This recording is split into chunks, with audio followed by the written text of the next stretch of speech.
Hello, this is Daniel Mart, and today I'm going to be doing another episode review. This is going to be for Gracepoint, episode 3, um, season 1, I guess. It's a mini series, 10 episodes, so yeah.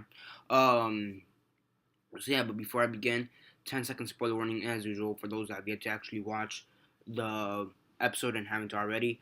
Stop the video, go check it out, and then come back here and watch the rest of this review so I don't spoil anything. 10-second spoiler warning as usual, starting now.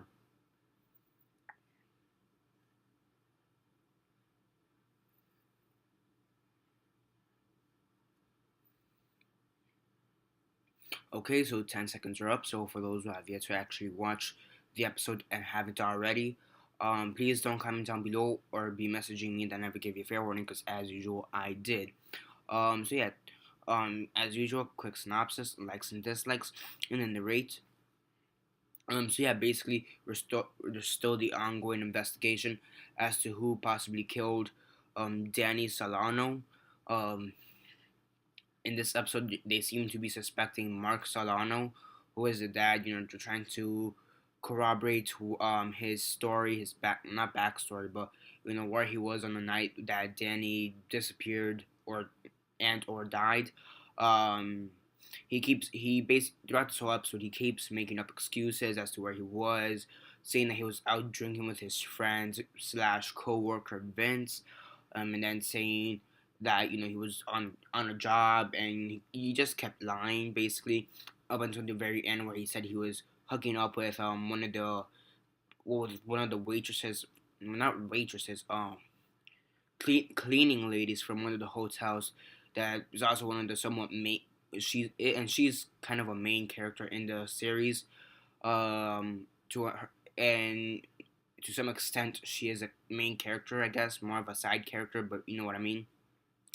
She's a character nevertheless. Basically they were hooking up, and that's basically his true excuse. As now, whether that's true or false, it seems to be true from the conversations at the end. But yeah, also in this episode, you also have Tommy being interviewed. He's Danny Solano's ex best friend, I guess. Now that he's dead, former best friend. Now that the kid's dead. Um, so yeah, Tommy's being interviewed. He's like 12 years old, I guess, and he's just being asked these questions. Like when was the last time they saw each other? What were they talking about? Was there any history of violence within the Solano family? And those type of questions.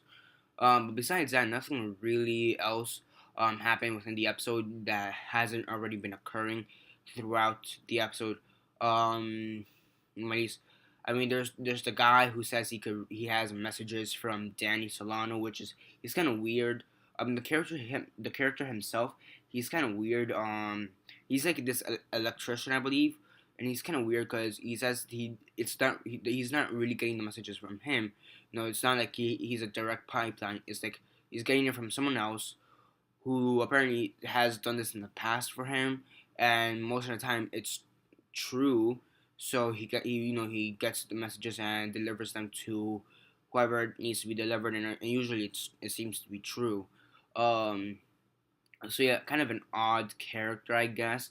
A bit creepy, I guess. Saying that you have messages, you have a message to tell someone from their dead son. Kind of weird, but it kind of works for the show, I guess. Um, yeah, you saw. And also at the end, they found this phone number within Danny Solano's jacket within the lining, whatever. If you don't know what that is, it's like, for example, in a shirt, right? You have the fabrics. Sometimes usually more in a jacket or sweatpants or shorts. Yeah. For example, in shorts, like I have right now, for example, let me take a like there. For example, you have the shorts, right? Um, and there's usually like the two fabrics right here, and you can kind of separate them, if you know what I mean. Also, you could find that in jackets, um, and sweatshirts and stuff like that. And apparently, kind of fell through a hole within and fell kind of within the lining, however you say that. They took out the phone number, and it seems from the trailers, the phone number may belong to his sister's boyfriend. It appears to be, or at least in the trailers or promos for next week, it seems like they're gonna have some kind of focus on the sister's boyfriend. Um, so yeah, that's gonna be interesting because we really haven't seen any. Because we've seen all the characters that are supposed to appear within the first episode, but we really haven't seen them much up until now, except for maybe the family and the detectives, and then some of the other characters are kind of scattered, I guess, throughout the whole series. I guess they're gonna just focus on a few of the characters each episode up until like the last 3 or 2 episodes, where they're gonna start actually telling us who is involved in the murder, who committed the murder. Because in my opinion, I think there's more than one person in the murder mystery. I think one or two people. I think at tops 3 people are involved with the murder. So yeah. On the one thing I do like about this episode is that the acting and the writing do seem to be improving by a bit. They are getting better. I mean, there were a few times every here and there where the writing was just off, but the acting is getting better. The only time the acting felt kind of off is when um, Danny Solano's mother, she was screaming at her mother, Danny Solano's grandmother, um, and that scene just felt kind of weird. Also, there's a few scenes every here and there, especially with the one creepy guy electrician who gets messages from the dead. He, eh, yeah. One thing though I do have to complain about the show is that the characters aren't all that memorable. Or at least, I mean, they are memorable, but their names are hard to remember. I mean, some of them you remember. For example, Mark Solano, the father; Danny Solano, the murdered victim; Tommy, which is the best friend; and that's all. I mean, literally, that's all I actually remember. The characters are pretty hard to remember by name. Vince, who is the best friend of Mark Solano. Yeah, I mean, it's hard to come up remember the names. I mean, you have the priest, but father. I don't know. Um, yeah, the names are pretty hard to remember. Well, not really hard to remember, but I guess because we haven't had enough character development yet. We're not really emotionally attached to them yet, so we don't care for them much, I guess you could say. So yeah, I think that is one thing they need to improve, a bit more character development, because the characters are a bit shallow now that I come to think about it. Because I could barely remember some of their names. So I do think they need to improve on that. But the writing is getting a bit better. Hopefully they improve on character development. The acting is getting a bit better. So they are improving. 7 more episodes to go, considering it's a 10 episode miniseries.